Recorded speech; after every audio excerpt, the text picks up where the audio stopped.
Are you ready? The Cornelia Stephanie Show. Wake up to love, your call to action. Join Cornelia as she empowers others to live heaven on earth. Cornelia teaches listeners how to be the authority over yourself, embracing your inner guru. Feel yourself uplifted into limitless expansion, integrating ease and grace in a changing world. This show will cover topics such as unconditional love, your physical body, how to be in extraordinary relationships, create financial and emotional wealth, embracing entrepreneurship in the new earth.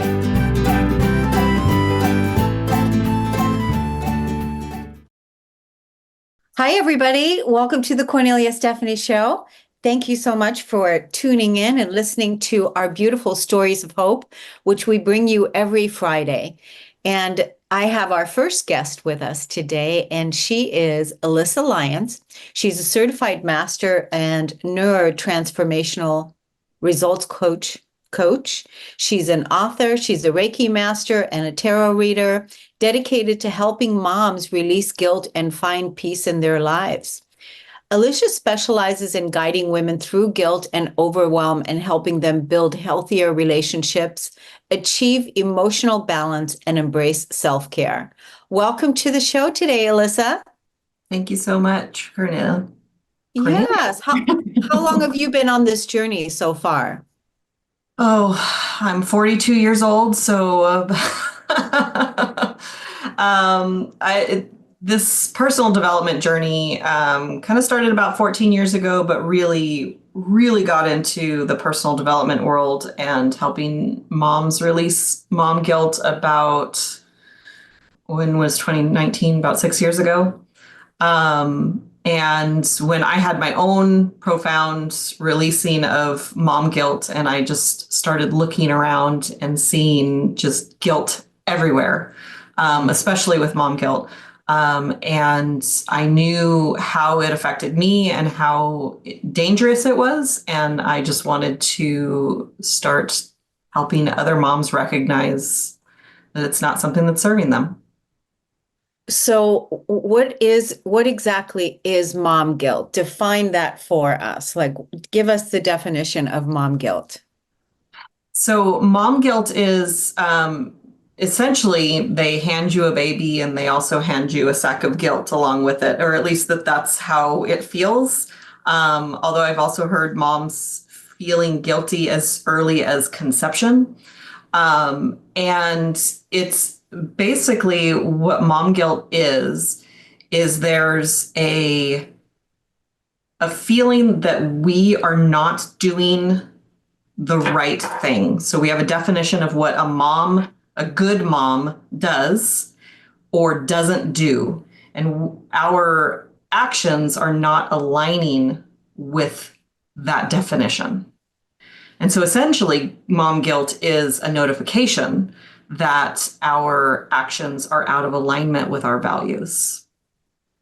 And so I like to tell moms, I like to tell, yeah. I was going to say, so the definition then, if I understand it correctly, is the guilt that is there when a woman gives birth, is that the projection of how you should live your life, or what defines a good mom, or what you should be doing isn't in alignment with who you truly are. Is that right? With what you're doing. Yeah. With what you're doing. Mm-hmm. For example, if when they hand you the baby and there's guilt already, it might be along the lines of, I had an expectation that I'm going to have a natural birth and I had a C-section. Right? So a good mom gives birth naturally without drugs, but I had an epidural. So I'm not a good mom. So in order to still feel like I'm a good mom, I have to also feel bad because there's a punishment for doing the wrong thing, and that's the guilt. So what were you personally going through? Obviously, this was something that you experienced. And then what is it that you were going through that led to a realization for yourself and also a healing, and then how you're helping others. Like what, like how did it show up in, many ways? I looked back at my Facebook page, and I think my son was 3 weeks old when the first time I posted, "Mom guilt is real." And Mm. I kind of said it tongue in cheek because I was feeling bad about something. And I don't even remember what it was. I just remember feeling bad about it. So that was like the first kind of inkling of mom guilt. And my kind of the real big one was I had left my son with a babysitter who was inappropriate with him. And when he told me about it, I jumped into action like, okay, let me fix this, right? And I called Child Protective Services, I called the police, I filed a report, and nothing happened. And so without realizing it, I started beating myself up for A, not protecting him to begin with, and B, for not fixing it or getting justice for him afterwards. And so I carried that around for a couple of years before I even realized that I was feeling bad about it. And I was in a coaching program. I had hired a personal coach and decided I wanted to do this too. And they were teaching a tool called releasing guilt and shame. And I was right before this program, I went to the doctor and it came up in the doctor session, and I got irrationally angry and I left the doctor's office. And I was like, oh, that's a weird response to have for me, somebody who doesn't get irrationally angry at things and doesn't walk out of doctor's offices for sure. And so I had texted my coach and I said, I think I might feel guilty about something. And we released it at the conference, and that's kind of when this 50-pound sack of emotion just released from my body. And I started looking around and talking to moms, and I just started seeing this guilt everywhere. And the biggest factor for me, I think, was that after that I released the guilt, I had asked my son, what do I do that makes you feel the most loved? And he Mm. said, when you snuggle me. And I was doing that the least. I was doing all kinds of other things, but I was doing that the least. And I even recognized that he would come and snuggle me, and then immediately I would think of something that was more important to do, mostly because I was just trying to push him away. There was this, I had this future expectation. I had projected into the future that one day he was going to come back to me and say, how come you didn't protect me? Mm. And I couldn't handle that rejection in the future. So I started protecting myself from it now. And Wow. that's why I say mom guilt is dangerous, because you don't know how it's affecting you until it's gone. Yeah. I love the question that you asked him. I love that question. What is it that, what was the question again? What is it that mommy does that makes you feel the most loved? Yeah, I just think that is just the most beautiful question that the audience can ask their children right now, their spouse. You can ask yourself that question. What is it that you do for yourself that makes you feel the most loved? I mean, it's a really beautiful question because we're all facing some sort of lack in that department, and being able to ask the right question and also communicate in our relationships. What makes us feel the most loved is beautiful. And then you listened to your son telling you that when you snuggle him, and that's just such a beautiful. How old was your child, your son, when you asked him that? I think he was 6 at the time. And it actually created a language between us Mm. where he'll tell me my love bucket is empty.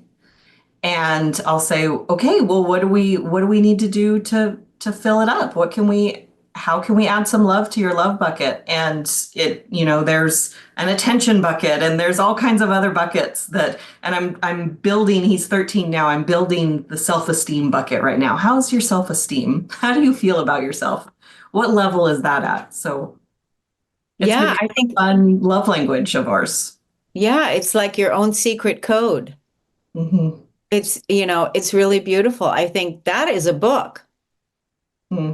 I think that is definitely, um, a way that, because so many parents feel disconnected from their children for whatever reason, but maybe they're not asking the right questions. And I think that's a really good question to put on the table. So, how is it that you're helping people now in your coaching or in your world? So the first thing I did was I wrote a book for releasing mom guilt called Good Mom Rules. Because of those rules that we create, that is what a good mom does or doesn't do. And so that was the first thing I did because I didn't have my voice in coaching yet. I was still scared to coach, but I had been writing since I could put sentences together. And even though I had taken a 12-year break from writing, I still had more confidence in writing than in my voice. So that's where I started. And that was in 2019, and that I wrote and released the book. I think I released it in 2020. But the now I have gained my voice through my own podcast by just talking with people and practicing coaching as well. Um, and so I work with clients one on one to help release guilt and overwhelm and increase the peace in their life.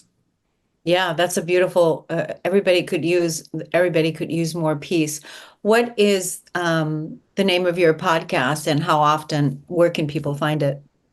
My podcast is called Imperfect Momming: Better Parenting Through Self Healing. It is released on Friday mornings, and I usually have a guest who shares some wisdom, and you guys get to eavesdrop on our amazing conversations. Awesome. And your book, where can people find that? You can find it on my website, alysialyons.com/books, or on Amazon and everywhere books are sold. What's the name of the book again? It's called Good Mom Rules: Ditch Mom Guilt and Find Your Happy. Yeah, that's great. Good mom rules. I love that. I mean, in order for good mom to rule, good mom has to be able to define, what a good mom is. And Mhm. I think I'm sure you talk about that in your book, to Mhm. being What able are to, your rules? yeah, to define, what a good mom is. And I think you hit the nail on the head with that question, which was, how do you show your son you love him, and what do you do? And so I'll give that, props to the love languages book, the five love languages, because and I just simplified it down to what a 6-year-old could understand. And it was a huge aha that I had that my dad and I were speaking different love languages. And mm, so I didn't always feel like my dad loved me. And so I wanted my son to always know that I loved him. And so I asked him, what can I do? Or what do I do that makes you feel loved? And the beautiful thing about that question is moms have a lot to do. We have a lot on our plate. We run around doing all of these things, but the most important thing you mentioned is the connection to our children. And if we focus on the thing that makes them feel loved, then we can really do what matters and connect with the connection. because most of the time when we talk about, relationships, um, and whether that's, like I said earlier, whether that's couples or it's partners or marriages or children, is being able to communicate, what you need, and then putting it back into a form of a question that does not focus on the negative, but actually the positive. Like, what is it that I do that makes you feel loved? And I mean, think about it. If we go through our entire life, at the end of our life, I feel like mostly everyone goal is did they give and receive love? Mhm. Were they, the recipient of that? And so many people, you just mentioned it that you and your dad, you didn't feel loved by your dad. Um, and I think also in that era, it was that level of communication as well. And that now, we are communicating more, but there's also that danger now with the whole AI that is rolling out and keeping people more disconnected, which is even where we have to really up the ante even more, which is why your work is even more important now and more needed uh, you know, so and then building healthy self-esteem in in the teenagers. Mhm. Yeah. What I notice with the teenagers nowadays is, they're so able to look at their phones and look at all of their digital media and all of that, but they cannot hold eye contact. They cannot give the same back with human connection. Mhm. And it starts with the parents, which is why I say better parenting through self-healing. Because how many of the parents are giving eye contact to the kids because they're attached to their phones? It's not just the kids that are and teenagers that are doing it, but we're all. I can't remember the last time I made eye contact with somebody in the store because everybody's on their phone. Yeah, exactly. I want to let the audience know how they can find you on social media. So I'm at Coach Alysia Lyons on TikTok, Instagram, Facebook.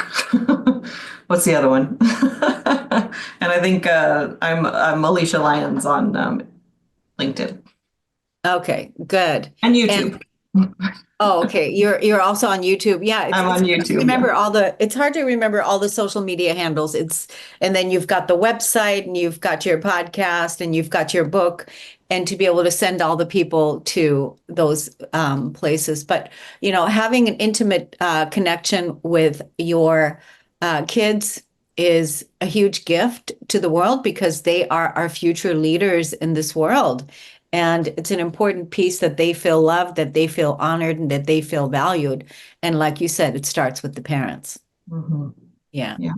What is it that you would like to say to our audience before we close this segment? I think something that you said in the intro of your podcast about unconditional love and the unconditional love for self is a place where guilt can't be created. So, through that unconditional love for yourself, there's compassion. And if there's compassion, then we're not beating ourselves up for the things that we didn't do or did do. And and that's a good place to start in order to release that guilt because the guilt's not serving us. Yeah, and I would recommend that for everyone is really to look at what guilt really is because it originated from a religious program and it's not even an emotion. Guilt is a feeling and it doesn't serve our physical body at all for us to ever feel guilty unless you committed a crime. Mm. Unless you're in the court of law, that would be the time to be labeled guilty. But feelings of guilt are certainly not serving our physical body, and thinking that we are guilty because of something from our past isn't serving us. So I think that work that you're doing is really important. And thank you so much for coming on our show today. Thank you for having me. Yeah, good. We're going to take a break on the Cornelia Stephanie show, and we'll be right back.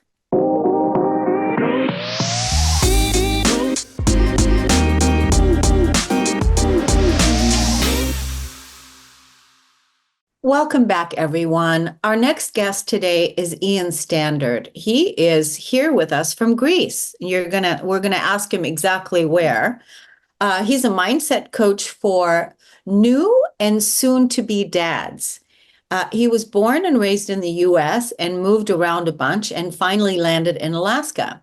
When he met his wife, they moved back to her first home, a small village about 2 hours north of Athens, Greece.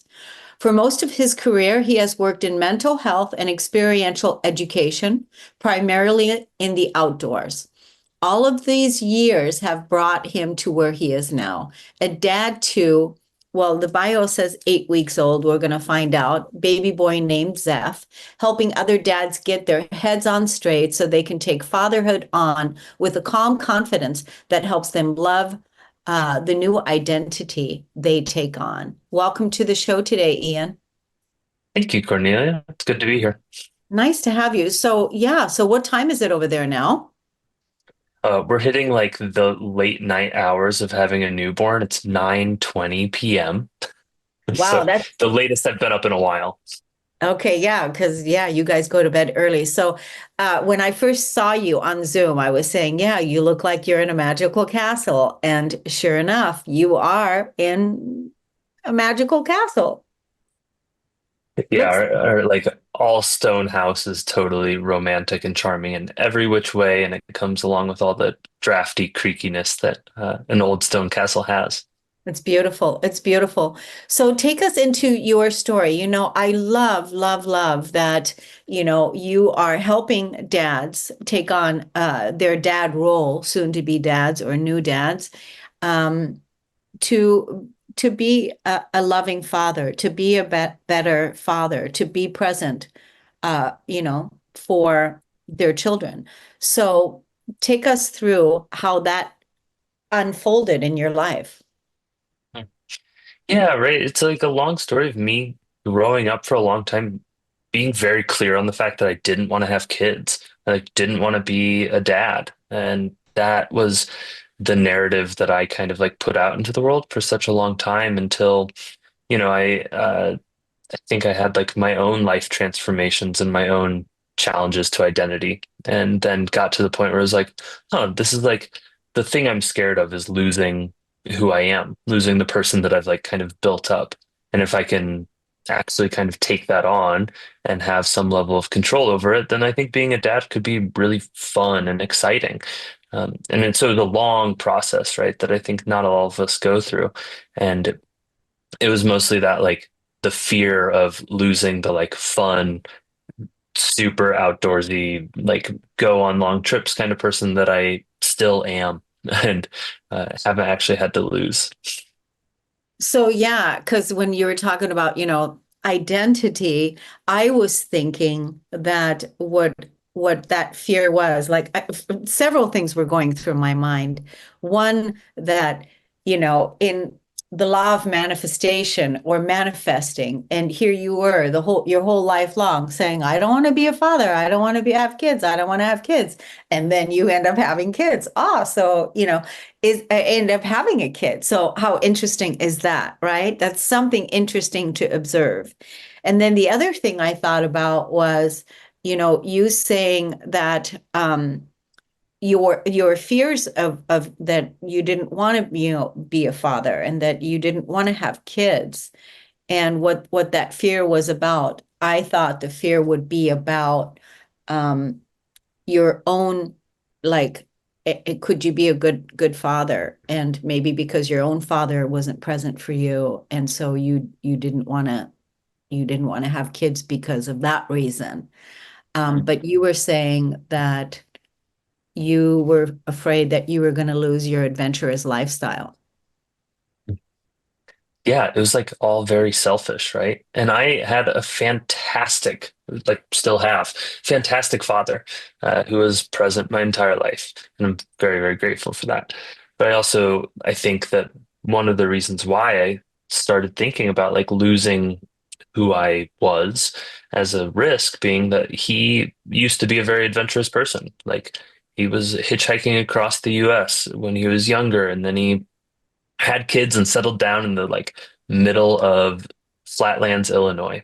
And he's a mountain person at heart. And when I asked him why, he said, "Well, I had you all, and I had to." It was like kind of a shock to say like you had to give up everything. And that story is everywhere, right? That Yeah. as soon as you become a dad, you give it all up for your kids. And I just don't think that that's actually like best for us or for our kids.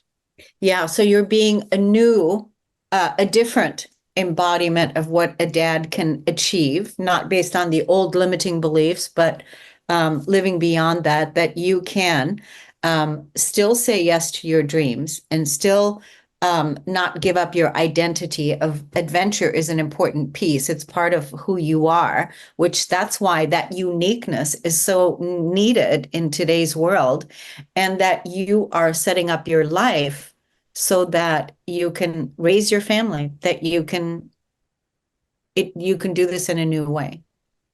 Yeah, absolutely. And not just that you can, right? Not just that you can show up still, it's that you should.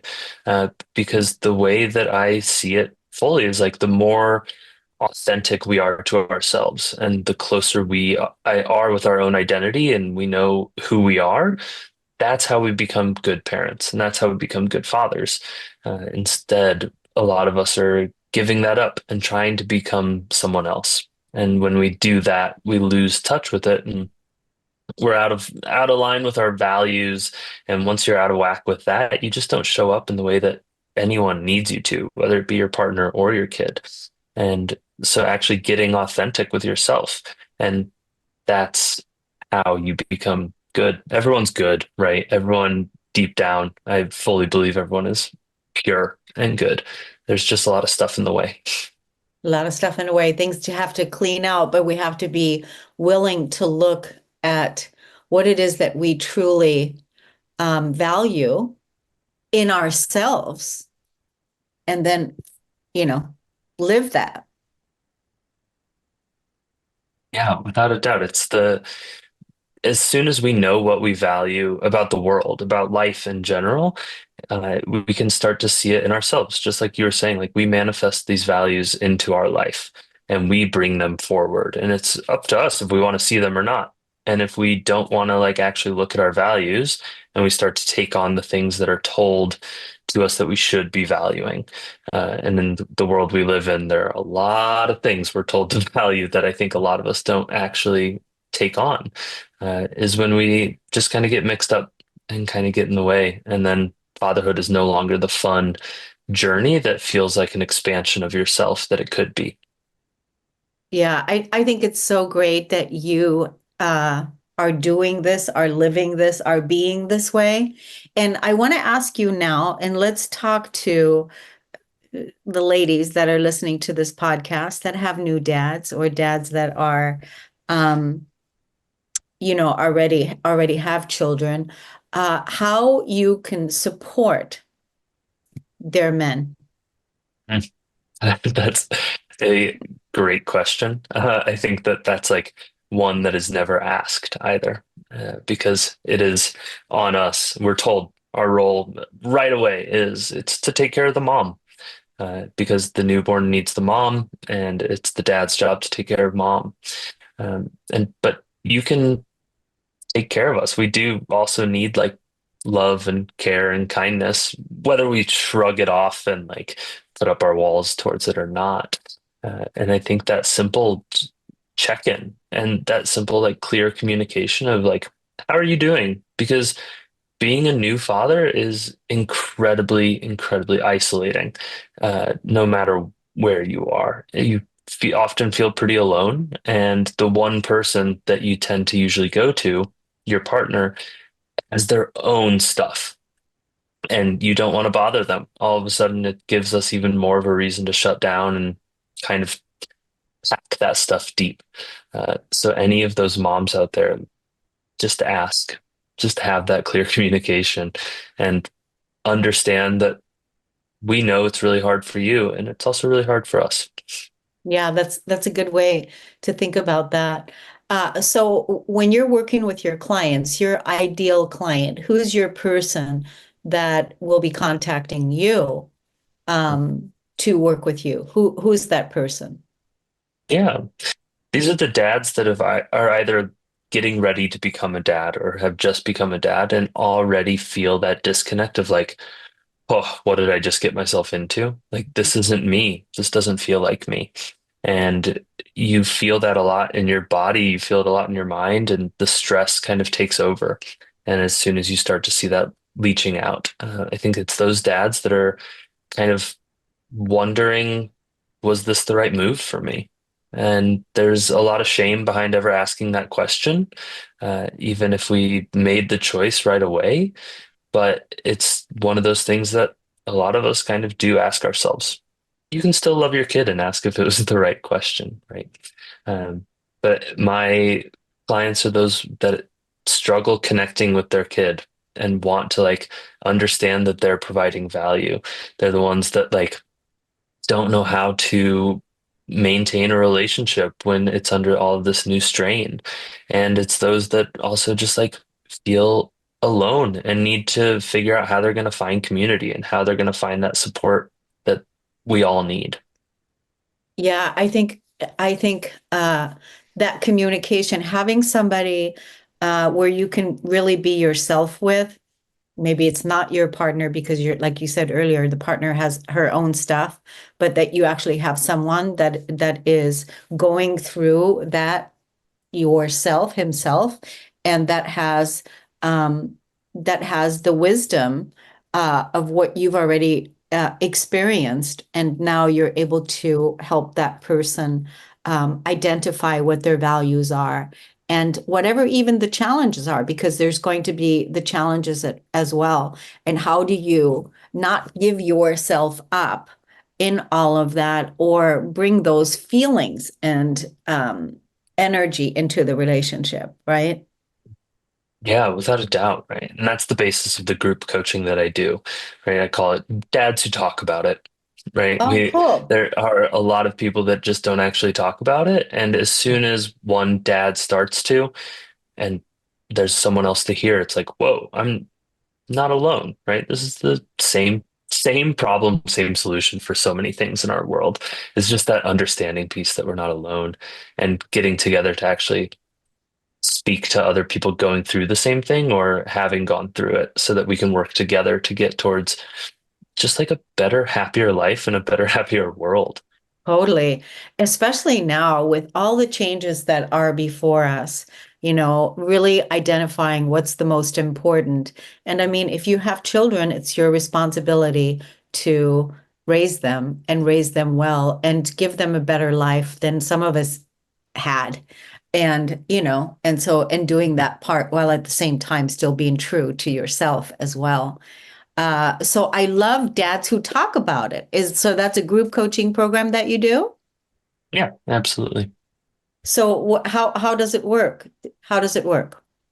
Dads who talk It's about. just that, yeah, we do biweekly calls.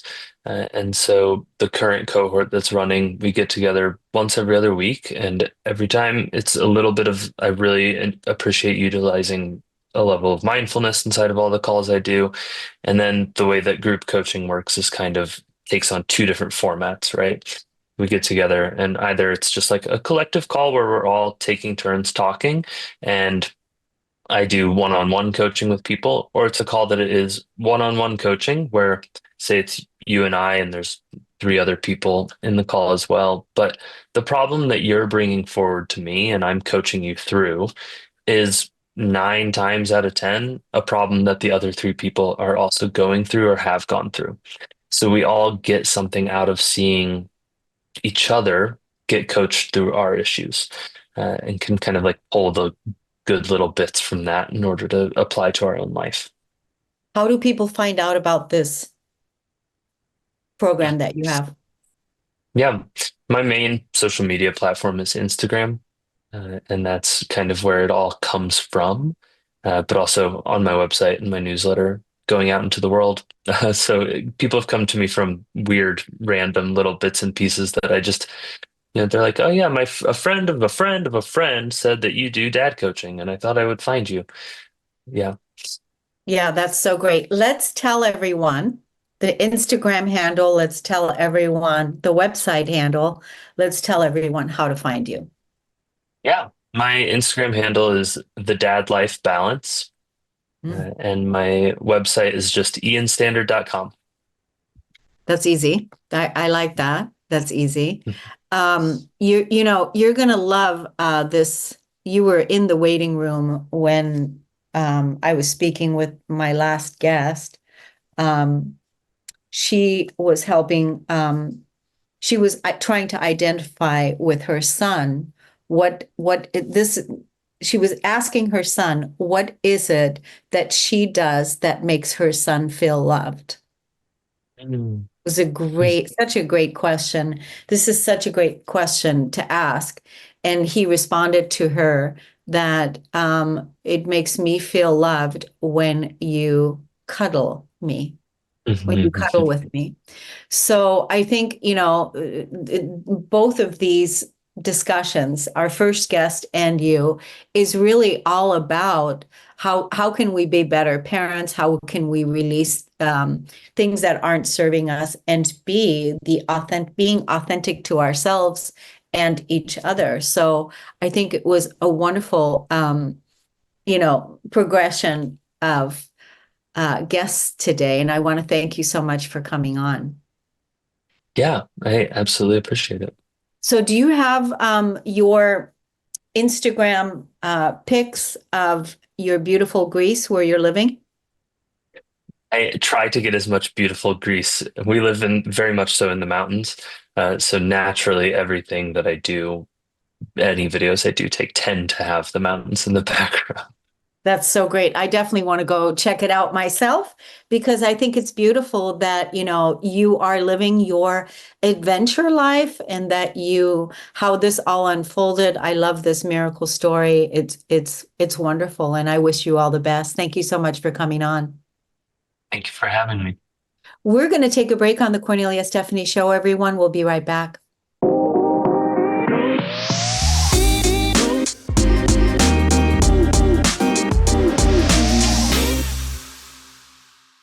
Welcome back, everyone. I'm so excited. Amy Deanne is back.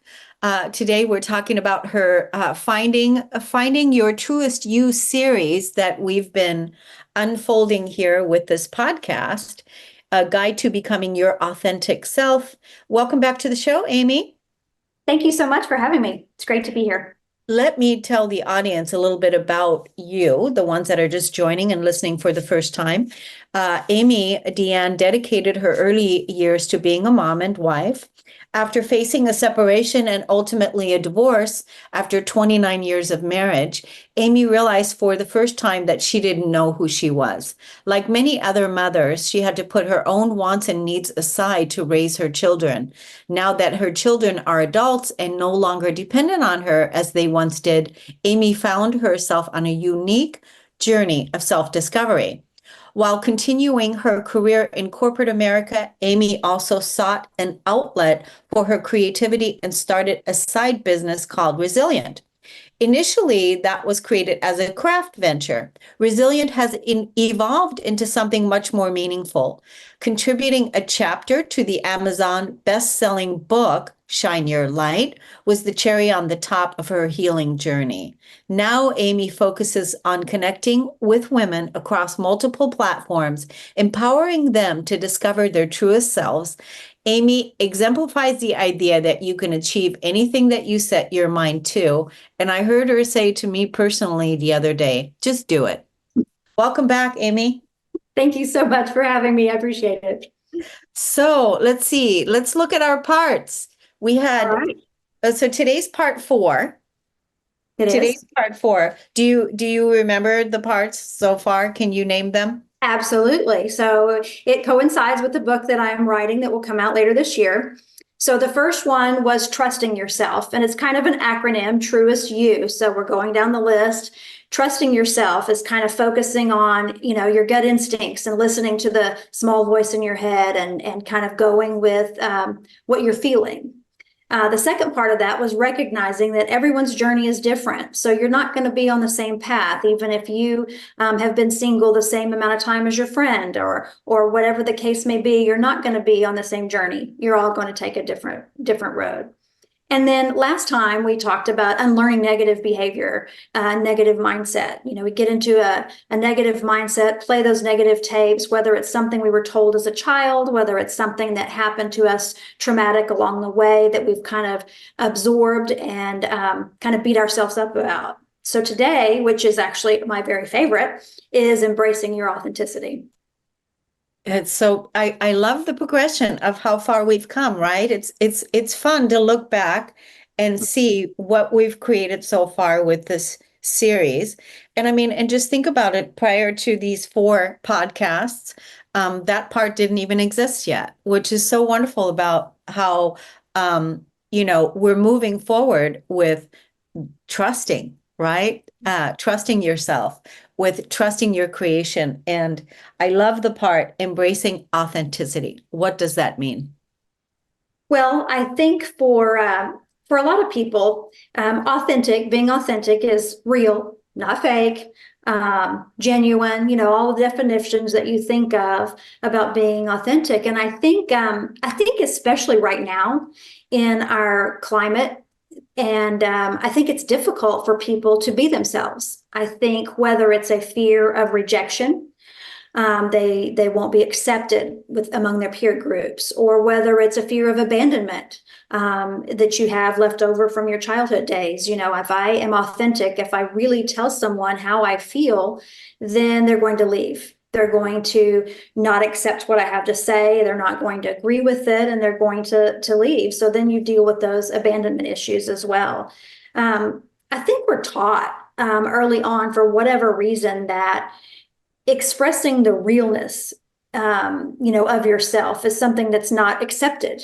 It's not appreciated. It's not as valued. And I think there's a number of different reasons why we all tend to not put our best foot forward, or our authentic self forward. I know when you're in the corporate environment, a lot of times you may have an opinion about one thing or the other, and it's very difficult because maybe the place that you work doesn't share those same values. So then you find yourself really conforming to where you're working.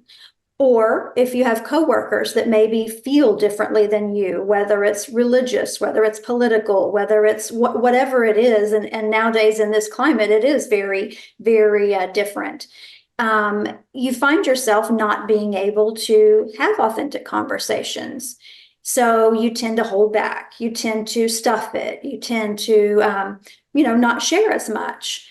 I think I learned probably during COVID more than anything, and that was right in the middle of my separation and divorce, that the more authentic I was, even with my coworkers who were younger, who were struggling during the COVID, situation, and would come to me and talk to me about various different scenarios, whether it was, vaccines, non-vaccines, going to work, not going to work, whatever their beliefs were, they really appreciated the authenticity. They really appreciated that I was going to give it to them straight. This may not be how you feel, but this is how I feel. And, take it with a grain of salt or not. But I think people really do. I think they crave authenticity. I think they really want to know deep down inside someone's closeness or their closest thoughts or things like that. But I think we shy away from that a lot. Yeah, I think it's so big. I mean, when we look at the progression, the evolution of our humanity moving forward, because this is much more. Embracing Your Truest You series is much more than just a book. We're talking about really a movement, because we want and need the true authentic expression of our humanity to be in love, and to be with each other, and to be of acceptance, and to be the opposite of abandonment, to be the opposite of, not be disconnected, and to not be, valued and accepted. I think that starting this out with your own inner circle is an important piece. Would you recommend that for people, is to practice setting up their inner circle, who the 5 people are that are around them that they can practice with? What do you think about that? I do. And I think a lot of times if you say going back to trusting yourself and your gut instinct. Say if there's something that rubbed you the wrong way or whatever about a friend, and you have this fear, I can't tell them, picking up the phone and just talking to them about it. None of this texting, because everything gets lost in the black and white words, but picking up the phone and say, you know what, you said something and it just really hit me wrong, or I really didn't agree with that.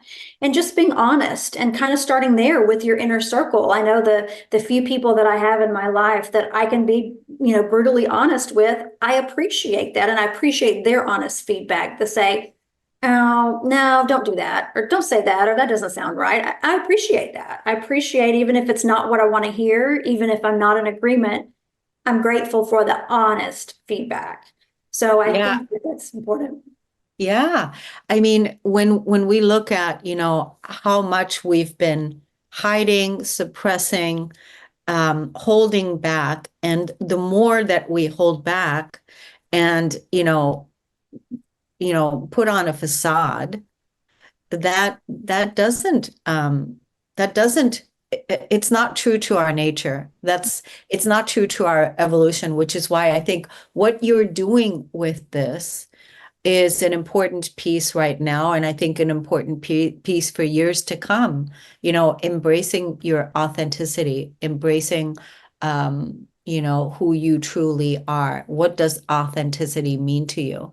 Do you have any other you know tips or things that you would like to share with the audience, people that can practice being authentic? One of the other things, and I was reading something about this the other day, was the fact that in order to overcome that, in order to overcome your fear of being authentic, you have to face the fear. That's the key, is facing it head on. And I think, like, I had a fear of heights, and so while I was in this process of healing, this process of living on my own, I did a lot of things to explore that. Set your goals small first. But I think that part of being your authentic self is practicing that, and practicing it a little at a time, and conquering those fears, because it all stems from fear. Not being yourself, not being true to who you are, all of those things stems from fear, whatever kind of fear it is. Yeah, I think and fear. There's so much fear right now out there in the collective. I mean, it's so big. And if we all just practiced, right? Taking those little small steps, doing those little small things, that would change the world. I think we already have the solutions that we need in order to heal the world, in order to love each other, in order to, we already have them, right? We just need to, I mean, stop the fear. That's right. Yeah. It's easier said than done, I know. It is easier said than done, because there's a lot attachments of, if it's job related, if it's relationship related, it's difficult. But that's why I was thinking, having a small circle, who can you be authentic with, and really cultivate that, and then the next person and the next person, because you're not going to get the whole world to agree with you, nor do you want to, right? It would be That kind of part cool. yeah. Yeah. So, what else do you want to say to the audience before we wrap up this beautiful segment? Well, I want you to continue to listen to these awesome podcasts, because we're going to be going through all the way to 9. So I want to make sure that everyone stays tuned in to Cornelia's show, because it's going to continue to evolve and continue to provide some great information and some tips on how you can be your authentic self. Yeah. And then let's tell the audience right now, while we have everybody's attention, is to, get them already comfortable with reading your first book, and where they can find that book. It's currently on Amazon, right? It is. It's currently on Amazon, Shine Your Light. And also it is on my website as well. You can purchase it from there as well. Okay, good. Let's give those links, the links for what's the name of your website? My-resilient-journey.com. My-resilient-journey.com. Yep. Resilient. I was thinking about that this morning. Just how resilient, I'm looking at my own family and just thinking about, gosh, we are certainly a resilient group, you Right. know. So it's definitely our humanity. We certainly are resilient and we can overcome those fears of whatever it is that we're facing right now, and we can do it. And like you said, just do it, right? Be yourself. Yeah, be yourself. Now, what are your social media handles? Amy Deanne, AmeyDeannE on Instagram and Facebook, and Resilient TX on Instagram and Facebook as well.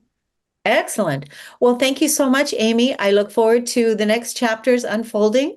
And I want to thank you, the audience, for listening and tuning in to the Cornelia Stephanie Show, everyone. And we'll see you again next Friday. Take care. Thanks so much. You've been listening to the Cornelia Stephanie Show, Wake Up to Love, your call to action. Tune in each week on Transformation Talk Radio. Cornelia's joy is to engage others in practical ways, showing us how to live in the new earth in harmony with our true nature. For more information on Cornelia and her extraordinary work, or to listen to past shows, go to her website at corneliastephanie.com.